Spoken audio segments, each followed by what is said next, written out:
कभी कभी सबसे खतरनाक पल वही होता है जब हमें लगता है कि सब कुछ सामान्य है। एक शांत घर, एक अकेली लड़की और बाहर एक ऐसा इंसान जिसे न दया आती थी न डर। ये कहानी डर की नहीं बल्कि हिम्मत, दिमाग और जीवित रहने की जिद की है। पड़ोसी ने बाहर से मदद के लिए चीख पुकार मचाई, लेकिन अंदर बैठी महिला ने उसकी बात अनसुनी कर दी और शांति से अपने काम करती रही। तभी एक नकाबपोश हत्यारा प्रकट हुआ और उसने पड़ोसी की बेरहमी से हत्या कर दी। हर वार के साथ जड़त्व के कारण उसका शरीर दरवाजे से टकराता रहा। इतनी हलचल के बावजूद अंदर बैठी महिला ने पीछे मुड़कर नहीं देखा। हत्यारा बेहद आक्रामक था। उसने मुट्ठी भींचकर शीशे पर कई बार प्रहार किया, लेकिन फिर भी उसकी बात अनसुनी कर दी गई। अपनी इज्जत बचाने के लिए उसने जल्दी से शव को ठिकाने लगा दिया और हत्यारा अंदर घुस गया। लेकिन असली मुद्दा यह नहीं था। असली मुद्दा यह था कि हत्यारे ने उसे अपना अगला निशाना बना लिया था। जब लीजा बात कर रही थी तभी हत्यारे ने उसका फोन चुरा लिया। फोन रखने के बाद बिल्ली को खाना खिलाने का समय हो गया था, लेकिन लीजा ने सभी कमरों में तलाशा पर उसे कुछ नहीं मिला। कुछ बोल न पाने के कारण उसने बिल्ली को खाना खिलाने के लिए दरवाजा खुला छोड़ दिया, इस उम्मीद में कि खाना खत्म होने पर वह घर चली जाएगी। ऐसा करने के बाद लीजा ने अपना लैपटॉप उठाया और काम पर लौट गई, लेकिन स्क्रीन पर आए एक संदेश ने उसे चौंका दिया कि कुछ गड़बड़ है। संदेश भेजने वाला उसका अपना फोन था। अंदर देखने पर उसने देखा कि एक बदमाश ने चुपके से उसकी एक तस्वीर खींची है। ये देखकर हत्यारा घबराया नहीं, इसके बजाय उसने अपना धनुष उठाया और दूसरे प्रवेश द्वार की तलाश करने लगा। चूंकि उसका फोन उसके पास नहीं था, इसलिए लीजा केवल अपने कंप्यूटर के माध्यम से ही पुलिस से संपर्क करने की कोशिश कर सकती थी। लेकिन हत्यारे को शायद इसका पूर्वाभास था। उसने पहले ही घर के बिजली पैनल को क्षतिग्रस्त कर दिया, जिससे लीसा की मदद के लिए पुकारने की कोशिश तुरंत नाकाम हो गई। फिर उसने एक खंजर से शीशे पर एक निशान बनाया, मानो लीसा से कह रही हूं, आज रात तुम्हारी मौत पक्की है। इससे भी अधिक घिनौनी हरकत यह थी कि हत्यारे ने लीसा के सामने उसकी कार के टायरों को एक एक करके पंचर कर दिया, ताकि उसे घर के अंदर पूरी तरह से फंसा सके। कोई और विकल्प न देखकर लीसा ने संवाद करने की कोशिश की। उसने अपने बैग से लिपस्टिक निकाली और शीशे पर कुछ पंक्तियां लिखी। फिर टॉर्च की रोशनी का उपयोग करके उसने हत्यारे को अपनी ओर आकर्षित करने में सफलता प्राप्त की। शीशे पर लिखा संदेश लगभग इस प्रकार था, मैंने तुम्हारा चेहरा नहीं देखा। अगर तुम चली जाओगी तो मैं वादा करती हूं कि आज रात की घटनाओं के बारे में किसी को नहीं बताऊंगी।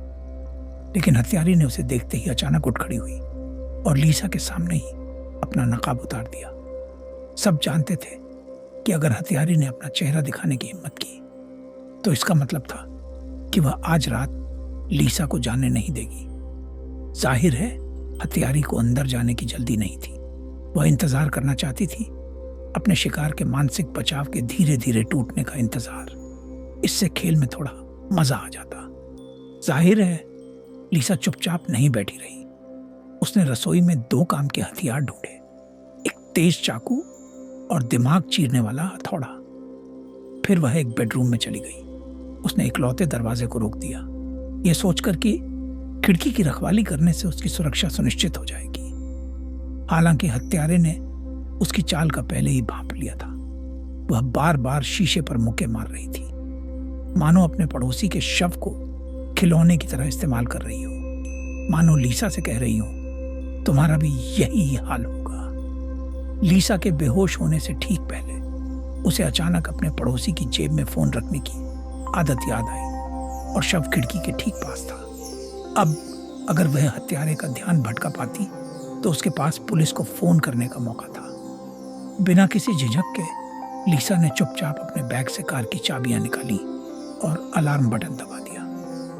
योजना कामयाब रही। शोर सुनकर हत्यारा तेजी से कार की ओर बढ़ा। लीसा ने मौका देखकर पीछे की ओर चक्कर लगाया और अपने पड़ोसी का फोन लेकर पुलिस को बुलाने की कोशिश की, लेकिन हत्यारा वहां पहुंच गया और उसने यह सब देख लिया। दोनों के बीच खींचतान शुरू हो गई, लेकिन हत्यारे की ताकत के आगे लीसा टिक नहीं पाई। खिड़की खुलते देख हताशा में लिसा ने जमीन से एक हथौड़ा उठाया, उसे जोर से नीचे पटका और हत्यारे को दे दिया। इस थोड़े से मौके का फायदा उठाकर वह झटपट दूसरी मंजिल पर पहुंच गई। आसपास सुरक्षित होने की पुष्टि करने के बाद लिसा एक खिड़की से छत पर चढ़ गई, फिर एक टॉर्च जलाकर उसे जंगल की गहराई में जोर से फेंक दिया। इस छल का फायदा उठाकर हत्यारा तुरंत दूर की रोशनी की ओर आकर्षित हो गया।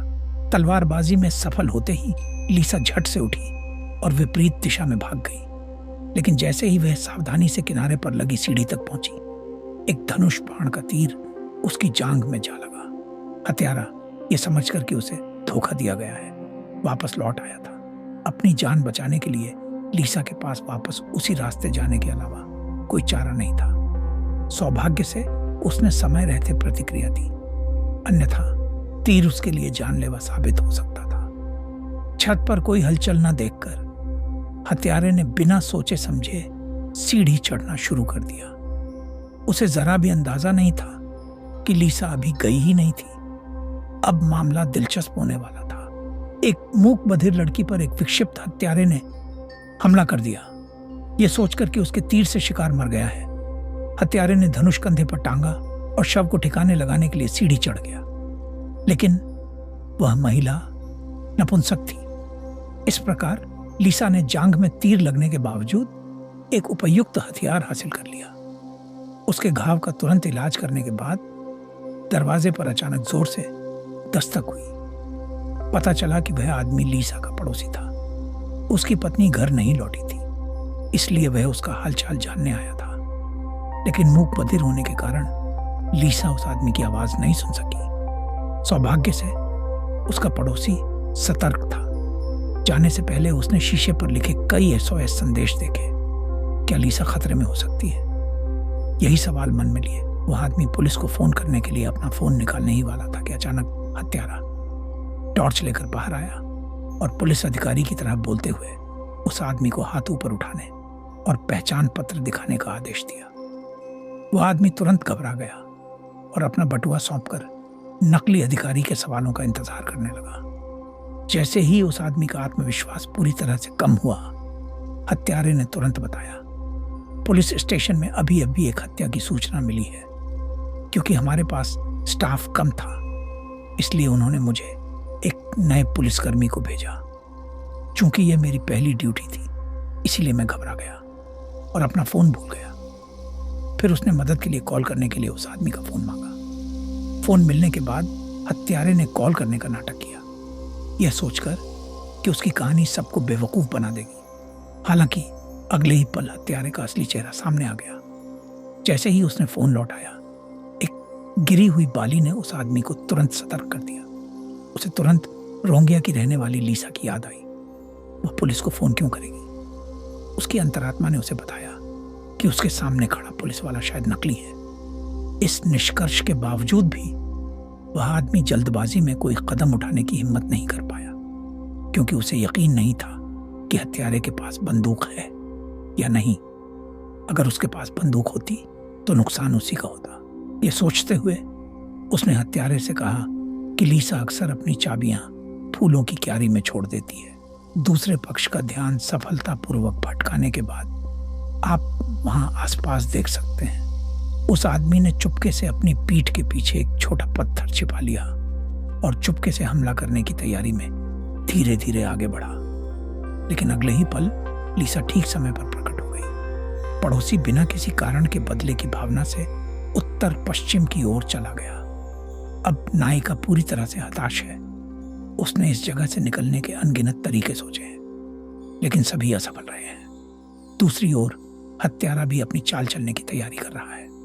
वह थोड़ी देर आराम करने और फिर जबरदस्ती अंदर घुसकर इनाम पाने के इरादे से ट्रंक से एक लीवर निकालती है।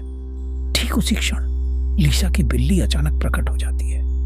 समस्या की जड़ को मिटाने के सिद्धांत का पालन करते हुए हत्यारे ने बिना किसी झिझक के चाकू निकाल लिया और उस छोटी बच्ची को जान से मारने के लिए तैयार हो गया। लेकिन जैसे ही वह वार करने वाला था, एक तेज तलवार उसके कंधे में जा लगी। लिसा घर की ओर भाग सकती थी, लेकिन तीर जमीन पर गिर गया। उसने सहज ही उसे उठाने के लिए हाथ बढ़ाया, लेकिन हत्यारा ठीक समय पर पहुंच गया और उसने मौके का फायदा उठाते हुए स्लाइडिंग दरवाजे का इस्तेमाल करके उसका हाथ फंसा लिया। फिर उसने लीसा को कई बार लात मारी, पहले हुए हमले का बदला लेते हुए। लीसा के बुरी तरह घायल हाथ से शीशे पर बेतहाशा हाथ पटकने के बाद ही हत्यारे ने उसे छोड़ा, मानो वह संतुष्ट हो गया हो। ऐसा लगता था कि इस आदमी को दूसरों को यातना देने में मजा आता था। हालात जैसे भी थे, लीसा ने हिम्मत जुटाई। शीशे के पार से उसने हत्यारे को 3 शब्द लिखकर उसे कायर कहा। फिर वह झटपट कंप्यूटर पर गई और हत्यारे की शारीरिक विशेषताओं को लिख लिया। उसी समय जब हत्यारा बेतहाशा शीशे पर मुक्के मार रहा था, उसने अपना आत्महत्या पत्र छोड़ दिया। फिर एक खंजर लेकर वह बाथरूम में छिप गई, अंतिम मुकाबले की तैयारी में। हालांकि हत्यारा अपरंपरागत था। सामने के दरवाजे से अंदर आने के बजाय वह वेंटिलेशन डक्ट के रास्ते लीसा के पीछे से घूमकर आ गया। लीसा, जो बेरी और गूंगी थी, दुर्भाग्य से पीछे से हुए हमले को नहीं देख पाई और हत्यारा तो बिल्कुल बेखबर था। एक साधारण निर्णायक प्रहार एक लंबी खींची हुई बहस में बदल गया। लीसा ने अपनी अनचाही सांस को महसूस किया और इस मौके का फायदा उठाते हुए आत्मरक्षा के लिए दूसरा हथियार ढूंढने के लिए झट से लिविंग रूम की ओर भागी। लेकिन कुछ ही कदम चलने के बाद खून बहने के कारण वह बंदूक ताने हुए गिर पड़ी। हत्यारा अपना घायल पैर घसीटते हुए थोड़ी देर बाद वहां पहुंच गया। उसने लीसा को जमीन पर पड़ा देखा। तभी लीसा जाग उठी और अहम मौके पर किसी तरह कीटनाशक का एक डिब्बा निकालकर उसे हत्यारे की आंखों में सटीक रूप से छिड़क दिया। लेकिन बात यहीं खत्म नहीं हुई। उठने के बाद उसने तुरंत चेतावनी उपकरण को सक्रिय कर दिया। तेज आवाज किसी कसते हुए जादू की तरह थी, जिसने हमलावर को पल भर में बौखला दिया। अब एक बहरा और गूंगा था, दूसरा बहरा और अंधा। लीसा का हाथ चाकू की ओर बढ़ता देख हमलावर ने निर्णायक प्रहार किया। लीसा को जमीन पर गिरा दिया और उसे कुछ और लातें मारी।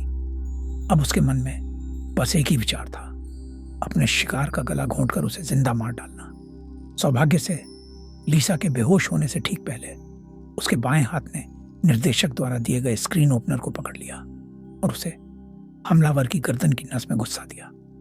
अंत में लीसा ने सफलतापूर्वक पलटवार किया, हमलावर को मार डाला और पुलिस को फोन करने के लिए अपना फोन वापस ले लिया। यह कहानी हमें सिखाती है कि खतरनाक परिस्थितियों में कभी घबराएं नहीं। शांत मन हमेशा महत्वपूर्ण होता है।